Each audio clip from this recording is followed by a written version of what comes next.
Tumalak na naman ho itong attack dog ng gobyerno na si Auntie Claire. Siya na mismo, si Auntie Claire, napaka-disorganized din itong tao na ito.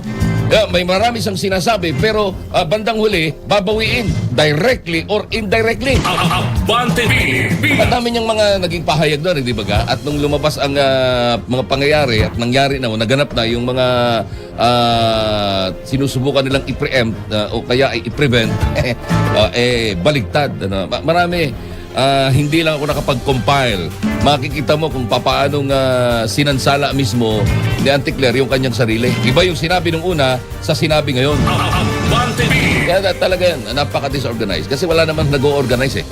Sino ho bang maayos? Di ba? Ay, naku talaga. Ay, natataranta na ang kasalukuyang administrasyon sapagkat hindi na nila alam kung paano nilang ibabangon ang kanilang sarili. Di ba?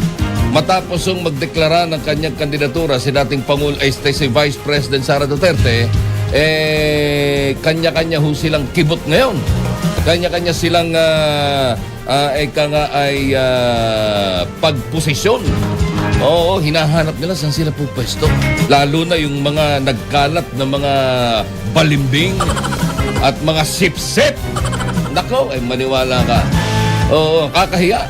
Pagka alam mong sip-sip ka, nako, dapat nahihiya ka na nun eh. Di ba ga?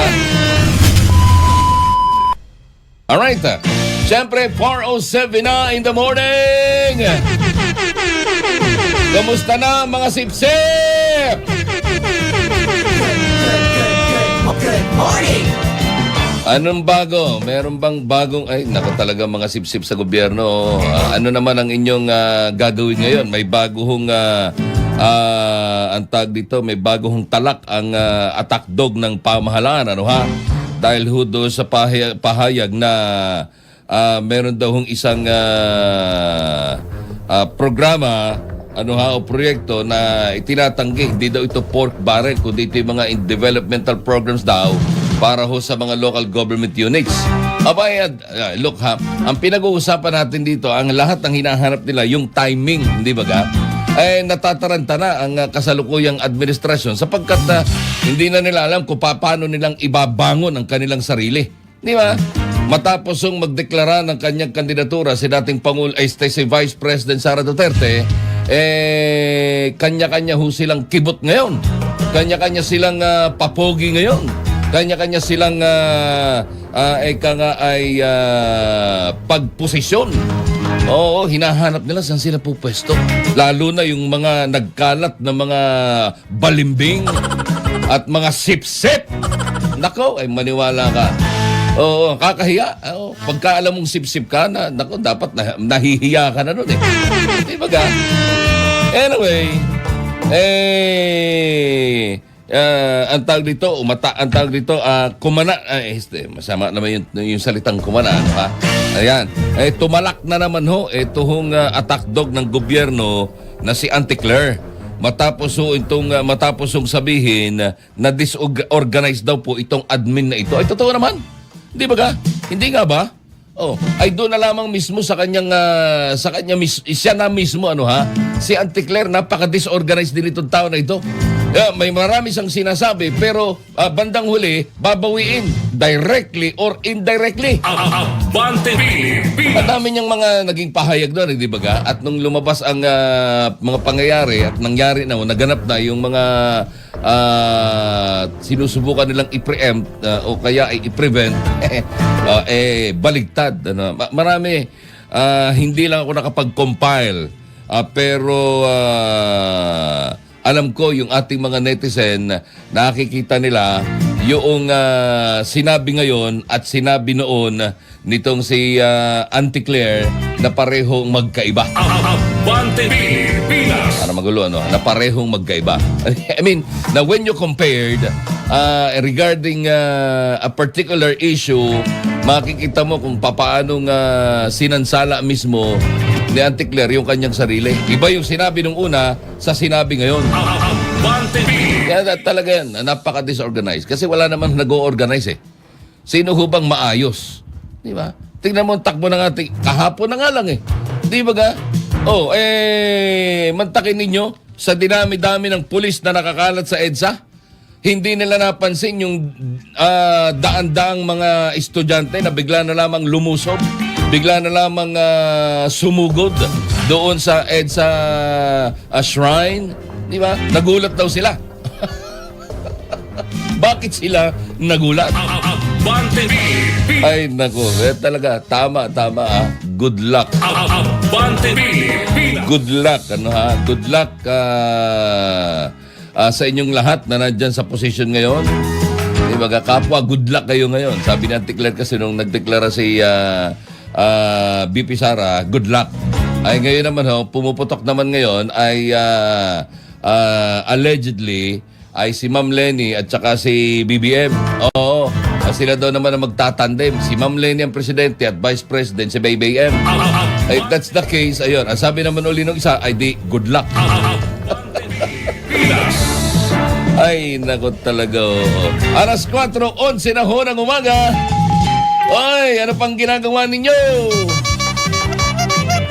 Wake up! Wake up, wake up, wake up! Good morning, good morning! Nako, ay ito pa, tarantang itik na rin ho yung mga pinangalanan ng 18 Marines. Nung 18 dating Marines. Na ngayon ho, they are trying to discredit these former Marines at sinasabing hindi daw ho naging miyembro o kasapi ng Philippine Navy itong mga ito. Yun hong Marines, mga kaibigan, yan ho ay yung elite force ng Philippine Navy. Yan. Sila yung, sila yung sanay doon sa, kung tawagin nila ay, ano yun?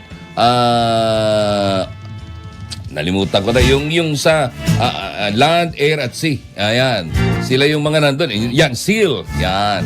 Sila yung, normally, yung Marines, yung kung tawagin nila yung Navy SEALs. Yan.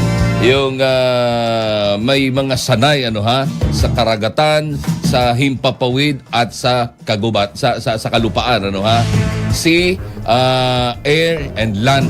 Yan. Yan ho yung Marines. Kaya lang, siyempre, yung iba ho ay kinasuhan, yung iba ho ay binansagang dishonorably discharged. Madali naman yan eh. Madali ho yung gawin para sa kanila. Dahil, siyempre, iuutos lang ng kanilang chief executive, i-discreditin nyo yung tao na yan. Kailangan mawala ng walang maniwala dyan sa mga tao na yan. Kailangan ay hindi maging kapanipaniwala ang sinasabi nila. And the only thing they can do that is they magpalabas ng walang kabuhay-buhay at walang kakwenta-kwentang statement na lousy script. Di ba? Alam mo, sa isang banda, if I were on their shoes, the best thing that I should do ay patunayan sa kanila na hindi totoo itong sinasabi o aligasyon nitong mga Marines na ito. Sapagkat may mga larawan eh. Ngayon, i-verify nila. Tama yung sinasabi doon sa isang page na ang tinutukoy ang pagkakabanggit ay ganari. 18 Marines claims demand verification. Yung daw hong mga sinasabi o tinutukoy ng 18 dating Marines ay nangangailangan ng pagberipika. Sa halip na itanggi, sa halip na siraan, sa halip na kung ano-ano pa man, records not reputations must decide. Sabi niya, investigate the photos, the flights, and houses. If false, expose it. If true, prosecute it. The public survives audits, not silence through independent courts now. Di ba ga? Patunayan ninyo.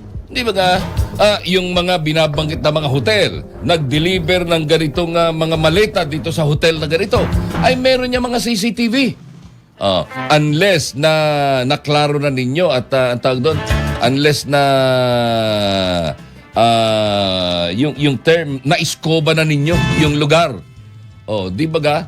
Unless na nalinis na ninyo yung lugar, napagtakpa na, naitago na, nabura na yung mga records ng mga CCTV na yan, yun, may problema doon. May problema doon. Pero, pag pumasok ka sa mga establishmento ngayon, itong panahon na ito, simula 2022 o 2017 hanggang 2016, hanggang ngayon, Karamihan ho niyan ay may mga CCTV na. Kung hindi man lahat, siguradong kahit pa isa-isa, meron yan na makakahuli doon sa mga pangyayari sa isang parking area, sa isang garahe, o sa isang lugar, sa lobby, etc. Patunayan ninyong hindi totoo. Yan ang tamang, yan ang hinihingi ngayon. Claims of 18 Marines demand verification. Abante Pilipinas. Di ba ga? Ngayon, lousy script daw. Pero patunayan ninyong hindi totoo ang sinasabi nila. Patunayan ninyong peke ang mga litratong ipinapakita ng mga ito.